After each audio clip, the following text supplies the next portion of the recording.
BR news కు స్వాగతం. మహబూబ్ నగర్ జిల్లా జైలు నుంచి పరారైన నిందితుడు పురుగుల మందు తాగి ఆత్మహత్యకు పాల్పడిన సంఘటన వనపర్తి జిల్లాలో చోటు చేసుకుంది.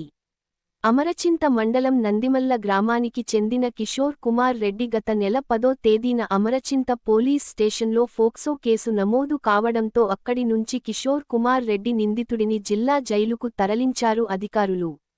ఈ క్రమంలో గత 25 రోజుల నుంచి జిల్లా జైల్లో క్యాంటీన్లో పని చేస్తూ ఉన్నాడు. తెల్లవారుజామున క్యాంటీన్ వెనుక భాగంపై ఉన్న గోడదుకి పరారయ్యాడు. దీంతో అప్రమత్తమైన జైలు అధికారులు వెంటనే 1 టౌన్ పోలీస్ స్టేషన్లో ఫిర్యాదు చేశారు. ఈ మేరకు పరారైన నిందితుడు జైలు నుంచి తన స్వగ్రామమైన నందిమల్లకు వెళ్లాడు.